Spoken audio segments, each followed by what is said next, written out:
Hi friends, welcome back to our channel Rubens explorer Telugu. మనం ఈరోజు వచ్చేసి కడపలో అయితే ఉన్నాము. ఎంతోమంది హీరోయిన్స్ అలాగే రాజకీయ నాయకులు, సెలబ్రిటీస్ వచ్చి దర్శించుకునే దర్గా, అలాగే దక్షిణ భారతదేశపు అజ్మీర్గా పిలువబడే అమీన్పీర్ దర్గా గురించి మనం ఈ వీడియోలో తెలుసుకుందాం. వైఎస్ఆర్ జిల్లా కడప నగరంలో ఉన్న సూఫీ మందిరం అమీన్పీర్ దర్గా. అన్ని మతాల ప్రజలచే సందర్శించబడే ఈ మందిరం అత్యంత ప్రఖ్యాతి చెందినది. ప్రతిరోజు ఈ దర్గా తెరిచే ఉంటుంది. గురువారం, శుక్రవారాల్లో అన్ని మతాల ప్రజలు పీరుల్లా హుసేని మరియు ఆరిఫుల్లా హుసేని అనే ఇద్దరు సాధువుల యొక్క దీవెనలు అందుకునేందుకు ఈ దర్గాకి వస్తూ ఉంటారు. ఈ దర్గా చాలా పవిత్రమైనది. ఇక్కడికి వచ్చి ఎవరి బాధలు చెప్పుకున్నా నెరవేరుతాయని ఇక్కడ స్థానికుల నమ్మకం. అందుకే పక్క రాష్ట్రాల నుంచే కాదు, పక్క దేశాల నుంచి కూడా ఇక్కడికి వచ్చి దర్శించుకుంటూ ఉంటారు. ఆంధ్రప్రదేశ్ రాష్ట్రంలో కడప జిల్లాలో కొలువైన ఈ అమీన్పీర్ దర్గాను కడప జిల్లా వాసులు పెద్ద దర్గా అని పిలుస్తూ ఉంటారు. ఈ దర్గా ప్రాంగణంలో 18 మజార్లు కలిగి ఉంది. ఇక్కడ సంవత్సరంలో ప్రతి నెలలోనూ గంధం, ఉరుసు ఉత్సవాలు జరుగుతూ ఉంటాయి. అందులో 5 దర్గాలకు చెందిన మజార్లకు మాత్రమే ప్రత్యేకంగా ఉరుసు ఉత్సవాలను ఘనంగా నిర్వహిస్తూ ఉంటారు. దర్గా చరిత్ర చూస్తే, ప్రథమ సూఫీ హజరత్ ఖ్వాజా సయ్యద్ షా పీరుల్లా మహమూదుల్ హుసేని చిష్టిఉల్ ఖాదీ నయబ్ రసూల్ సాహెబ్ కర్ణాటక ప్రాంతంలోని బీదర్ నుంచి 16వ శతాబ్దంలో కడప జిల్లాలోకి అడుగుపెట్టారు. 1683లో కడపకు వచ్చిన ప్రవక్త మహమ్మదీయుడు దైవాంశ సంభూతులుగా పేరుగాంచారు. ఇక్కడకు వచ్చి ఆయన ప్రజల బాధలు, వాళ్ళ సమస్యలను నెరవేర్చాడు. ఆయన సూఫీ తత్వాలు కూడా ప్రజలకైతే వివరించడం జరిగింది. ఈయన 1716లో అమీన్పీర్ దర్గాలో జీవ సమాధి అయ్యారు. అప్పట్లోనే పెద్ద దర్గాను ఇక్కడ నిర్మించారు. ఆయన ఇరువురు కుమారుల్లో పెద్ద కుమారుడు ఆరిఫుల్లా హుసేని కడప పీఠాధిపతిగా, మరో కుమారుడు అహ్మద్ హుసేని నందలూరు పీఠాధిపతిగా నియమితులయ్యారు. కడప పీఠాధిపతుల మరణ అనంతరం సాహెబ్ పెద్ద కుమారుడు పీఠాధిపతిగా కొనసాగారు. ఈ పరంపరలో ప్రస్తుతం 11వ పీఠాధిపతి ఆరిఫుల్లా హుసేని కొనసాగుతున్నారు. కడప పీఠాధిపతులు ఎవరైనా మరణిస్తే వాళ్ళ మరణానంతరం వాళ్ళ పెద్ద కొడుకులు ఆ పీఠాధిపతి స్థానాన్ని తీసుకుంటారు. ఇలా వంశపరంపరంగా ఇప్పటికి కూడా అలాగే వస్తూ ఉంది. ఆరిఫుల్లా హుసేని వారసుడైన హజరత్ సూఫీ సర్మద్ సాని చిల్లకష్ ఖ్వాజా సయ్యద్ షా ఆరిఫుల్లా మహమ్మదుల్ హుసేని సాని 11వ ఏట ఇంటి నుంచి వెళ్ళి తాడిపత్రి సమీపం గుహల్లో 50 సంవత్సరాలు తపస్సు చేశారు. అలాగే తర్వాత కడప సమీపంలో గండి వాటర్ఫాల్స్ గుహల్లో 11 సంవత్సరాలు తపస్సు చేశారు. ఇలా తపస్సు చేస్తున్నట్టు ఒక మేకల కాపరి గుర్తించారు. ఆయన మేకలు మేపుకుంటూ ఆ ప్రదేశం తిరిగేవారు. ఆయనకి ఇదంతా ఎలా తెలిసిందంటే, ఒక మేక ప్రతిరోజు ఆ కొండ గుహల్లోకి వెళ్ళి అక్కడ పొయ్యి వస్తూ ఉండేది. ఒకరోజు ఆ మేకల కాపరి గమనించి, ఇదేంది ప్రతిరోజు వెళ్ళి వస్తూ ఉంది అని డౌట్ వచ్చి అక్కడ పోయి చూస్తాడు. అక్కడ పెద్ద జడలున్న వ్యక్తి తపస్సులో ఉంటాడు.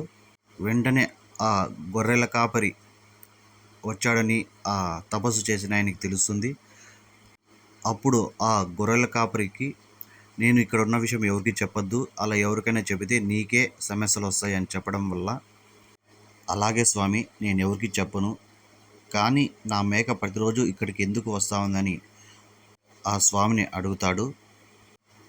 అప్పుడు ఆ స్వామి పక్కకు చూపించి, అక్కడ ఉన్న పెద్ద పాముకి పాలిచ్చేకి వస్తూ ఉంటుంది ప్రతిరోజు అని చెప్తాడు. అది చూసి ఈ గొర్రెల కాపరి షాక్ అయిపోయి, స్వామి, నాకు ఒక సహాయం చేస్తారని అడుగుతాడు. సరే చెప్పు, నీ ఏం కోరిక చెప్పు అంటే, అప్పుడు నా తల్లికి కళ్ళు కనపడవు స్వామి, నా తల్లికి చూపు వచ్చేలాగా చేస్తావా అంటే, అప్పుడు ఆ స్వామి, సరే ఈరోజు వెళ్ళి నీ మేకని నీ తల్లిని రేపు తీసుకొని రా అని చెప్తాడు. సరే అదేవిధంగా రేపు అయితే తీసుకెళ్తాడు. ఆ మేకపాలు తీసి వాళ్ళ తల్లి కంటిపైన వేసి కొంచెం శుద్ధి చేస్తే అప్పుడు ఆమె కంటి చూపు వస్తుంది.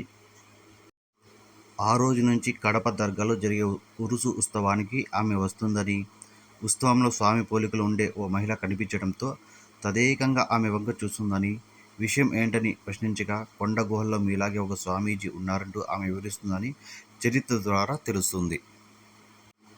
అలా ఉరుసులో సేమ్ అలాగే ఆ స్వామీజీలాగే వాళ్ళమ్మ కనిపిస్తుంది. పోయి అడుగుతారు, ఎవరమ్మా మీరంటే, నేను మీలాగే ఒక స్వామీజీని చూశాను, సేమ్ టు సేమ్ మీరున్నట్టే ఉన్నారు అంటే, ఎక్కడ అంటే వీళ్ళంతా ప్రజలంతా పోయి చూసి అక్కడ పోయి చూస్తే ఆ కొండల్లో అక్కడ తపస్సు చేస్తూ ఉంటారు. అక్కడ ఉన్న వాళ్ళందరూ మీరు దర్గాకు రావాలని కోరగా ఆయన సరే వస్తాను, 10 రోజుల తర్వాత నేను వస్తాను అనడంతో ఒక 10 రోజుల తర్వాత ఆ స్వామివారిని ఊరేగింపుగా తీసుకొని వస్తుంటారు అక్కడి నుంచి. అదే ఆనవాయితీ ఇప్పుడు కూడా కొనసాగుతూనే ఉంది కడప దర్గాలో. ఇప్పటి వరకు కడప పెద్ద దర్గాను 11 మంది పీఠాధిపతులు కొనసాగారు. అమీనుల్లా హుసేని మరణం అనంతరం ఆయన కుమారుడు 1993లో 11 సంవత్సరాల వయసులోనే పెద్ద దర్గాకు పీఠాధిపతి అయ్యారు. పెద్ద దర్గాలో జరిగే ఉరుసు ఉత్సవాల్లో పీరుల్లా హుసేని ఉరుసు ఉత్సవం, ఇది ఉర్దూ నెల ప్రారంభం మొహరం నెలలో జరుగుతుంది. ఆరిఫుల్లా హుసేని ఉరుసు 7 రోజుల పాటు మదార్ నెలలో జరుగుతుంది.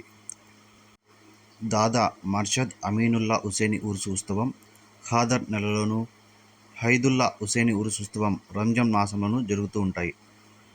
అలాగే అమీనుల్లా హుసేని ఉరుసు పండగ తేరా తేదీ నెలలో పెద్ద ఎత్తున నిర్వహిస్తారు. ఈ కడప దర్గాకు మన దేశమంతటా సుమారు 27 లక్షల మందికి పైబడే శిష్యులున్నట్లు చెబుతుంటారు. మన దేశం నుంచే కాక గల్ఫ్ దేశాల నుంచి కూడా భక్తులు ఈ దర్గాను తరలి వస్తుంటారు.